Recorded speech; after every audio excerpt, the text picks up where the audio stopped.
नमस्कार, India daily live देख रहे हैं आप और मैं हूं आपके साथ Shivam Dubey. India daily live के बेहद खास बुलेटिन भारत डेली लाइव में आप सबका बहुत बहुत स्वागत। बुलेटिन की शुरुआत करेंगे, रुक करेंगे पहली खबर की ओर। उत्तर प्रदेश के फिरोजाबाद की जिला जेल से एक सकारात्मक और प्रेरणादायक तस्वीर सामने आई, जहां बंदी अब केवल सजा काटने तक सीमित नहीं है, बल्कि अपने हुनर के दम पर आत्मनिर्भर बनने की दिशा में आगे बढ़ रहे हैं। जेल प्रशासन की पहल पर कैदी इन दिनों हर्बल गुलाल तैयार कर रहे हैं, जो पूरी तरीके से प्राकृतिक यानी नेचुरल और केमिकल फ्री बताया जा रहा है। फूलों और प्राकृतिक रंगों से तैयार किया गया ये गुलाल न केवल त्वचा के लिए सुरक्षित है, बल्कि पर्यावरण के अनुकूल भी है। जेल प्रशासन का कहना है कि इस पहल का उद्देश्य बंदियों को कौशल प्रशिक्षण देना और उन्हें भविष्य के लिए तैयार करना है, ताकि रिहाई के बाद वो सम्मानजनक और स्वावलंबी जीवन जी सकें।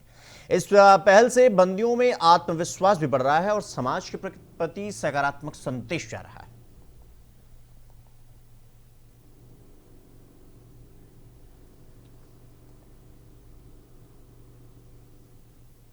तो बुलंदशहर में हर्ष फायरिंग के दौरान 9 वर्षीय मासूम के सिर में गोली लगने के मामले में पुलिस ने बड़ी कार्रवाई की है। घटना के 9 दिन बाद फायरिंग करने वाले बाल अपचारी और उसके पिता को गिरफ्तार कर लिया गया।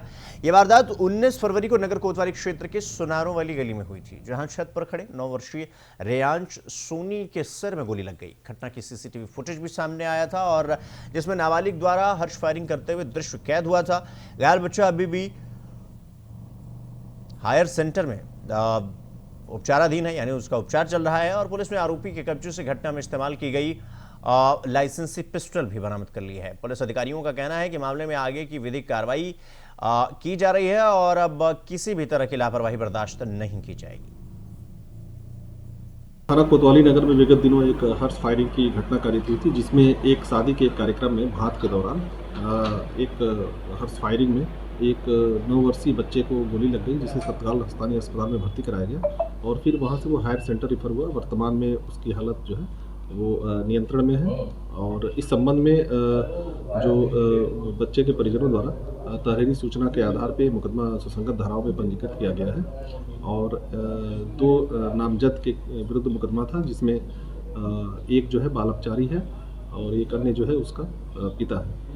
दोनों पिता को हिरासत में लेकर पूछताछ की गई और उसके द्वारा जो है उसकी निशानदेही पे जो पिस्टल यूज़ किया गया था वो बरामद हुआ है और इसको जो है न्यायिक अभिरक्षा हेतु न्यायालय भेजा जा रहा है।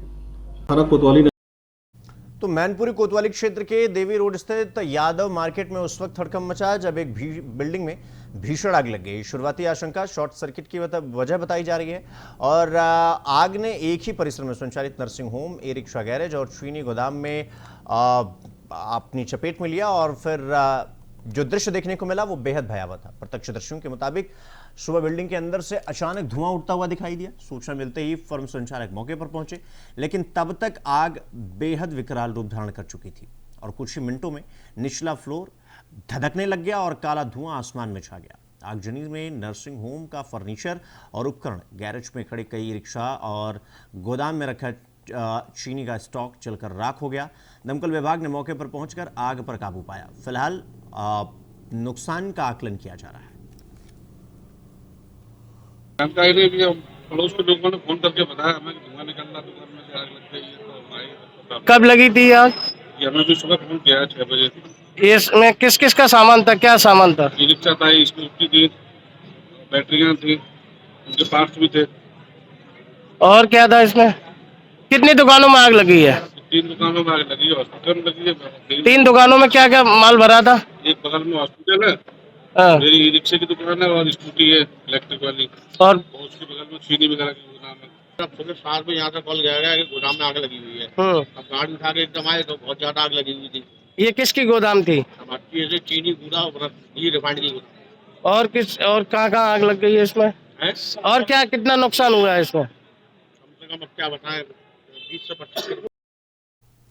तो सूरत शहर में साइबर ठगी के एक बड़े गिरोह का पुलिस ने पर्दाफाश किया, यानी भंडाफोड़ किया है। आरोप है कि गिरोह के सदस्य अलग अलग लोगों के नाम पर विभिन्न बैंकों में फर्जी खाते खुलवाकर करोड़ों रुपए का लेन देन कर रहे थे। जांच में सामने आया कि यह नेटवर्क राजस्थान से संचालित हो रहा था और सूरत सहित कई इलाकों में ठगी को अंजाम दिया जा रहा था। पुलिस ने तकनीकी विश्लेषण और गुप्त सूचना के आधार पर कार्रवाई करते हुए 5 आरोपियों को गिरफ्तार किया है। अब तक की जांच में करीब 11 करोड़ रुपए के संदिग्ध ट्रांजैक्शन का खुलासा हुआ है। आरोपियों के पास 21 mobile phone, 33 SIM card, 66 ATM card, passbook और चेकबुक बरामद किए गए। अल्थान थाने में बीएनएस की विभिन्न धाराओं के तहत मामला दर्ज कर लिया गया। कोर्ट ने आरोपियों को 28 फरवरी 2026 तक पुलिस रिमांड पर भेज दिया। और इस अनुसार अल्थान पुलिस स्टेशन के पीएसआई एनडी परमार और पीसी रमेश भाई, इन दोनों की माहिती से एक फरियादी हमें मिला, जिस फरियादी ने नोटिस किया था कि उसने अपना एक अकाउंट किसी को दिया है और उसके अंदर सस्पिशियस ट्रांजैक्शन हो रहा है। तो उसको फरियाद हमने दाखिल की और जब जिसको उसने ये अकाउंट दिया था, उसका नाम भाविक श्रीवास्तव है, इसको लेकर के आए तो पता चला कि उस अकाउंट का मिसयूज हो रहा है। क्राइम, चाहे वो साइबर क्राइम हो, गेमिंग हो, इस तरह के पैसे लेकर के उसको अलग अलग म्यूल अकाउंट्स में ट्रांसफर करके फाइनली वो पैसा दुबई तक पहुंचाने का। उस आरोपी के निवेदन मुजब 2 नए आरोपियों को गिरफ्तार किया, जिसमें कि रवि गावानी और तरुण राठौर जिनके नाम थे। और इन तीनों के निवेदन से एक पूरे रैकेट का पता चला, जिसमें कि यहाँ से अकाउंट खुलवा करके उस अकाउंट की पूरी किट ले करके वो किट को अजमेर और दुबई भेज रहे हैं और इसमें पूरे पैसों का ट्रांजैक्शन म्यूल अकाउंट के थ्रू हो रहा है। तो पुलिस ने एक डमी किट बना करके उन अजमेर के आरोपियों को कांटेक्ट करके वहां पर भेजा और वहां पर ये 2 आरोपी सुरेश सिद्ध और सुरेश गौर और गोविंद सिद्ध, जिन दोनों को अरेस्ट किया और इनके पास से वहां पर अलग अलग कंपनियों के कुल 21 mobile phone, 33 SIM card, 88 ATM card, 39 bank passbook और 5 चेकबुक जैसे मिले। और अभी तक के इनके निवेदन से ये पता चला है कि टोटल 35 ऐसे 35 ऐसे बैंक अकाउंट अलग अलग बैंकों में, नेशनल बैंक और कोऑपरेटिव बैंक में इन्होंने खुलवा के रखे हैं, जिसके थ्रू ये क्रिमिनल ट्रांजैक्शन कर रहे हैं। सूरत की अल्थान पुलिस ने एक साइबर फ्रॉड को अंजाम देने वाले ऐसे 3 अभियुक्तों को गिरफ्तार किया है। अल्थान पुलिस एक बड़े साइबर फ्रॉड को अंजाम देने वाली जो गिरोह है उसका पर्दाफाश भी किया है। दरअसल बड़े पैमाने पर जिस तरह से साइबर फ्रॉड जो है हो रहे हैं, उसी को लेकर जो है राज्य सरकार और डेप्यूटी सीएम और सूरत पुलिस आयुक्त अनुपम सिंह गहलोत की अगुवाई में अल्थान पुलिस ने जिस तरह से एक बड़े साइबर रैकेट का पर्दाफाश किया है और बड़े नेटवर्क का इसमें जो है खुलासा भी किया है। आपको बता दें कि इसमें एक सूरत का रहने वाला और 2 राजस्थान का रहने वाला अभियुक्त इसमें शामिल है। दरअसल ये वो नेटवर्क चलाने वाले लोग हैं जो दूसरे के पास से जो है बैंक अकाउंट रेंट पे लिया करते थे और यहीं से साइबर फ्रॉड करने के बाद करोड़ों रुपए जो है यहां से सीधे जो है म्यूल जो अकाउंट होते हैं उसमें ट्रांसफर करके ये दुबई और अन्य देशों में ये वहां से जो है काला धन भेजते थे। आपको बता दें कि इसी बात की जो सूचना जो है कहीं ना कहीं अल्थान पुलिस को मिली थी, जिसके आधार पर जो है जांच चल रही थी। लेकिन आज जो है अल्थान पुलिस के हाथ जो है 3 शख्स लगे हैं और इन तीनों की करतूत जो है अब सामने आ चुकी है। आपको इसमें कुछ डिटेल्स हम बताएंगे। आखिर जो है पुलिस ने भाविक उर्फ प्रदीप सिंह श्रीवास्तव और रविलाल रामजी भाई गावली और तरुण कलूभाई राठौर, ये तीनों को गिरफ्तार किया है, जबकि इसमें एक सूरत के रहने वाला है और 2 राजस्थान के रहने वाले हैं। आपको बता दें कि पूरा इसमें जो विवरण है उसमें सिम कार्ड 33 और विभिन्न बैंकों के जो एटीएम है वो 66 और विभिन्न बैंकों की जो पासबुक है वो 36 और विभिन्न बैंकों की जो चेकबुक है वो 5। आपको बता दें कि कुल कीमत लगभग जो है 3,50,000 के आसपास जो है वो दमाल अल्थान पुलिस ने जब्त किया है।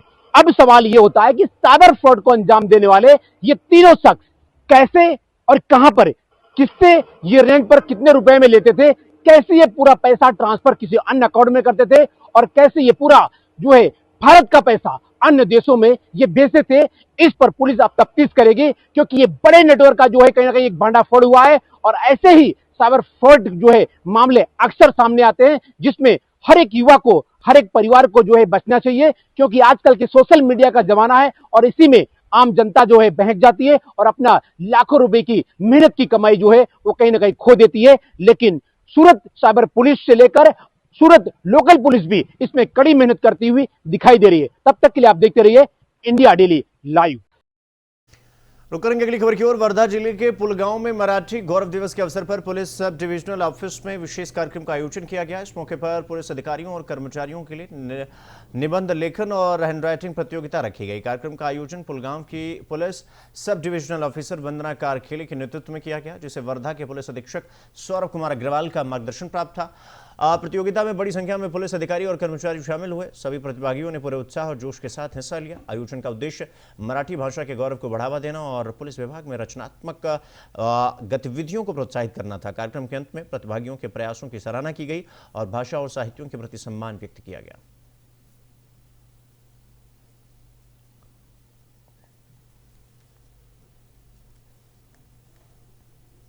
तो जालना में बाला साहब ठाकरे समृद्ध महामार्ग पर सुरक्षा के लिए लगाई गई लोहे की जाली को काटकर बेचने वाले गिरोह का चंदन जिला पुलिस ने भंडाफोड़ किया है और पुलिस ने इस मामले में गिरोह के एक सदस्य को गिरफ्तार किया, जबकि अन्य आरोपियों की तलाश जारी है। पुलिस कार्रवाई के दौरान एक छोटी 4 पहिया मालवाहक गाड़ी, कटर मशीन, लोहे की जाली और एंगल जब्त किए गए। बरामद किए गए सामान की कुल कीमत 5,53,000 रुपए बताई जा रही है। पुलिस के मुताबिक इस वारदात को कृष्णा तंगे और स्कॉट दादा नामक आरोपियों ने अंजाम दिया था। फिलहाल मामले की विस्तृत जांच की जा रही है और पुलिस अन्य संलिप्त आरोपियों तक पहुंचने की कोशिश कर रही है।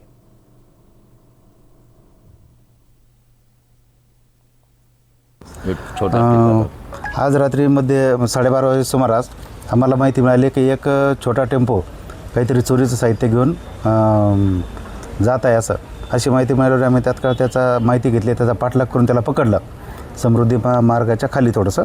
तर त्याच्यामध्ये एक व्यक्ती भेटला आम्हाला, गाडी चालवताना विलास भाऊराव दुंडियार, वय 36 वर्ष, राहणार दुसर बीड, तालुका शिंदखेड राजा, जिल्हा बुलढाणा, याला ताब्यात घेतलं। त्याला विचारलं असं त्यांनी सांगितलं की मी किनगाव पोलीस स्टेशन, जिल्हा बुलढाणा पोलीस स्टेशनच्या हद्दीमधून समृद्धी महामार्गावरील हे जे जनावरांनी समृद्धीवर जाऊ नये आणि वाहनांचा अपघात होऊ नये यासाठी या जाळ्या शासनातर्फे लावलेल्या।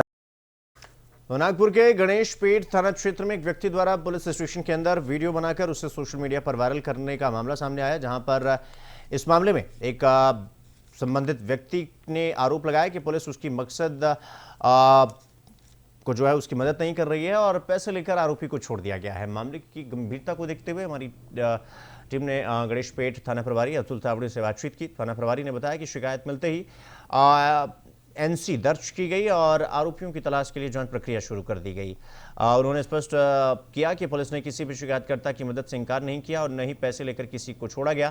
थाना प्रभारी के अनुसार मदन नरवरे द्वारा बनाया गया वीडियो एक तरफा है और पुलिस की छवि धूमिल करने का प्रयास है। फिलहाल पुलिस पूरे मामले की जांच पड़ताल करने में जुटी हुई। रील के बारे में मैं इतना ही बोलना चाहूँगा कि जो रील वायरल हो रही है वो खुद जो यहाँ के फिरियादी है मदन नारनवरे, इन्होंने की है। इनका एक घाट रोड पे इनके ऑटो को ई रिक्शा ने पीछे से ठोका है। उसमें उनकी दोनों की वादावादी हुई, ई रिक्शा और ऑटो वालों की, नारनवरे के बीच में। तो वो रिपोर्ट आने के बाद में हमने जो पीड़ित है मदन नारनवरे, इनकी एमएलसी की है और एमएलसी के आधार पे एक अदखल पत्र एनसी दाखिल की है और एनसी दाखिल करने के बाद में जो सामने वाला ई रिक्शा वाला है उसके ऊपर में प्रतिबंधात्मक कार्रवाई भी की है। नारनवरे जी का कहना है कि उसमें आप उनको क्या कार्रवाई की है, उसको अटक की है क्या, ये पूछ रहे हैं, लेकिन अदखल पत्र अपराध होने की वजह से उसको अटक करना जायज नहीं है। तो भी जो कार्रवाई बनती थी पुलिस स्टेशन गणेश पेट से उसके खिलाफ एक प्रतिबंधात्मक कार्रवाई की गई। मामला सोशल मीडिया पे वीडियो वायरल को लेके है, क्योंकि 2 दिन पहले एक पीड़ित ने एक वीडियो वायरल किया था जिसमें वह पुलिस स्टेशन में आके पुलिस पे आरोप लगा रहा है कि मेरे साथ जो दुर्घटना हुई उसमें पुलिस ने कार्रवाई नहीं की, पैसे लिए। चूंकि इस प्रकार का जो ट्रेंड है वो नागपुर में लगातार बढ़ते जा रहा है। सोशल मीडिया का सहारा लेके हर विभाग को, संस्थानों को बदनाम करने का एक प्रकार से कई ऐसे बीमार मानसिकता वाले लोगों ने बीड़ा उठा के रखा हुआ है। चूंकि मामला जो है 2 दिन पहले का घाट रोड स्थित का मामला है, जहां पर एक ऑटो चालक की साथ में उसका परिवार था और एक छोटी दुर्घटना हो जाती है और दुर्घटना के बाद में ऑटो चालक जो है वो जख्मी हो जाता है। उसे मेडिकल का उपचार जो कराया जाता है, पुलिस विभाग द्वारा मेडिकल भेजा जाता है। मेडिकल से वापस आके वो हंगामा करने लगता है, वीडियो वायरल बनाता है और वीडियो वायरल कर देता है। और इसमें सरासर जो वीडियो वायरल हुआ उसमें एक प्रकार से पुलिस की छवि को गलत दिखाते हुए वीडियो जो वायरल किया, जिसके संबंध में आज थानेदार ने हमारे मीडिया के सामने में अपना पक्ष रखा कि ऐसा कोई वाक्य यहाँ पर जो है इस प्रकार का नहीं हुआ कि उसे वीडियो बना के वायरल किया जाए। चूंकि वीडियो के पहले ही एनसी जो है पुलिस थाने में दर्ज हो चुकी है और एनसी के बाद में जो आरोपी है उसकी भी जांच यहाँ पर की जा रही है। इंडिया डेली लाइव नागपुर से कैलाश सुगन की रिपोर्ट। मामला सोशल मीडिया पे वीडियो। तो बुलंदशहर के खुर्जा में जेएस फिटनेस जिम को लेकर हंगामा देखने को मिला। आरोप है कि जिम संचालक ने हिंदू युवकों की सदस्यता रद्द कर उन्हें प्रवेश नहीं दिया, जिससे धार्मिक भेदभाव का मामला उठ खड़ा हुआ। आक्रोशित युवकों ने जिम के बाहर जमकर नारेबाजी की और तत्काल बंद करने की मांग की। मौके पर पहुंची पुलिस ने जिम खाली कराया और स्थिति को नियंत्रित किया। फिलहाल मामले की जांच जारी है। मामला ये हुआ, हमारे साथ के 7-8 लड़के जिम में मेंबरशिप कराई, मेरी मेंबरशिप के पैसे वापस कर दिए गए कि आपने पहले हमारे खिलाफ रिपोर्ट कराई थी कि आप मेरे खिलाफ चले थे कि आपने मुझे एक लड़कीबाजी के मामले में मेरे खिलाफ विरुद्ध गवाही दी थी। इस संज्ञान में मेरी मेंबरशिप वापस कर दी गई, जो कि जिम के मालिक जुनेद से मैंने बात करी तो उन्होंने बोला मुझे कोई दिक्कत नहीं है, आप जिम में जिम कर सकते हैं। और नासिर खान बोले कि आप इस जिम में जिम नहीं करोगे, तो ये पूरा संज्ञान बना था। फिर वो बोले आपके जितने भी साथ के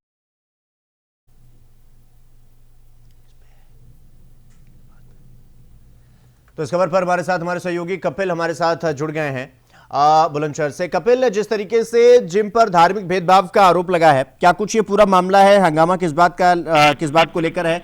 क्या जानकारी, क्या अपडेट आपके पास? ये मैं आपको बता दूं कि ये खुर्जा में जिम है। जिम में एक धार्मिक मतभेद का आरोप लगाया गया, जिसके बाद ये हंगामा किया गया।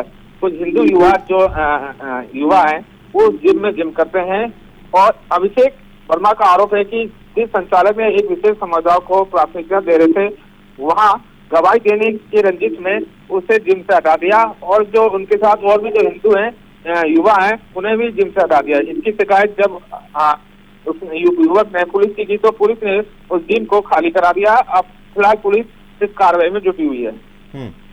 लेकिन पुलिस ने जिम खाली कर स्थिति को काबू में तो कर लिया, लेकिन विरोध किस बात को लेकर था?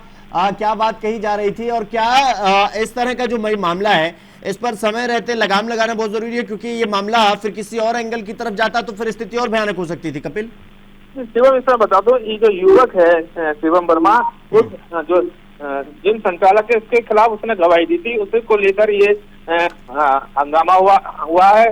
फिर उन्हें जिम से रोका गया है अभिषेक वर्मा को। उसके साथ ही जो और हिंदू युवा आए हैं उन्हें भी जिम से रोक दिया था। ये पूरा मामला चल रहा। फिलहाल पुलिस इस मामले में जांच कर रही है। ठीक है कपिल, बहुत बहुत धन्यवाद आपका हमसे जुड़ने के लिए और इस खबर पर जानकारी हमारे साथ साझा करने के लिए। रुक करेंगे अगली खबर की ओर। लखीमपुर खीरी में गुरु पर गुरु शिष्य के पवित्र रिश्ते को शर्मसार करने का आरोप लगा है। दरअसल नेपाल बॉर्डर से सटे चंदन चौकी थाना क्षेत्र के बलेरा गांव स्थित कंपोजिट विद्यालय में एक शिक्षक पर थारू जनजाति की नाबालिग छात्राओं से अश्लील हरकत करने का आरोप लगा है। छात्राओं ने परिजनों को बताया कि पढ़ाई की बजाय शिक्षक गलत व्यवहार करता था और आपत्तिजनक वीडियो दिखाता था। शिकायत के बाद चंदन चौकी थाने में मुकदमा दर्ज कर पुलिस ने मामले की जांच शुरू कर दी है।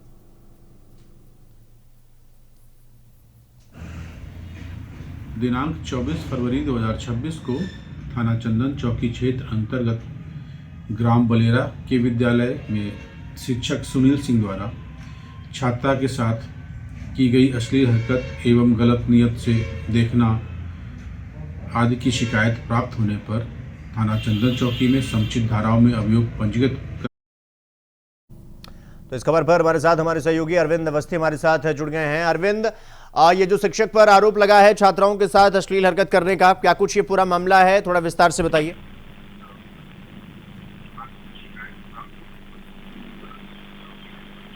मेरी आवाज आ रही है अरविंद आपके पास?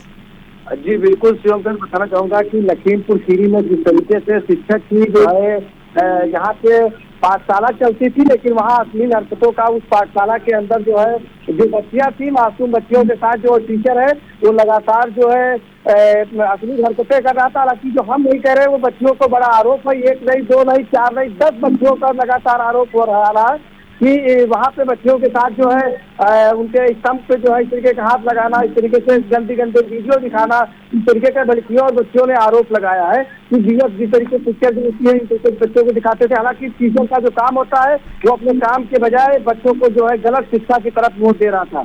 जब इसकी जानकारी परिजनों को हुई और जो मासूम बच्चा थी वो अपने परिजनों को बात बताई किसी तरीके से गुरुजी करके, तो उन लोगों ने इस मामले पर निगरानी बनाई और उस मामले को हकीकत देखी।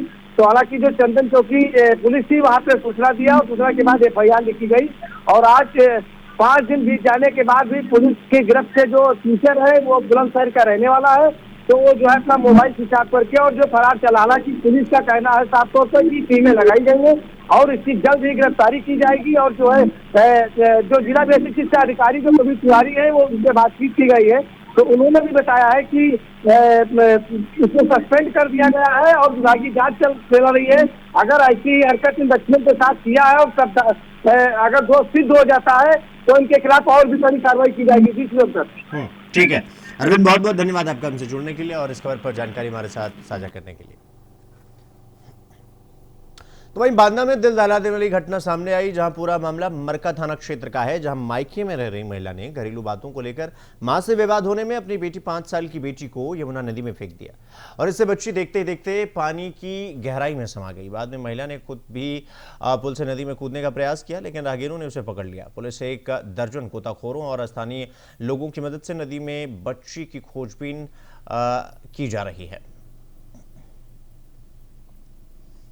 दिनांक 27 फरवरी 2026 को ग्राम उसराब थाना मरका के अंतर्गत यमुना पुल के पास एक 35 वर्षीय महिला पारिवारिक कलह के कारण अपनी 5 वर्षीय बेटी को यमुना नदी में फेंक दिया और स्वयं कूदने जा रही थी। राहगीरों की तत्परता से उस महिला को बचा लिया गया है और थाना पुलिस मौके पर त्वरित रूप से कार्रवाई करते हुए लोकल गोताखोरों और एसडीआरएफ से संपर्क करके उसकी तलाश जारी है।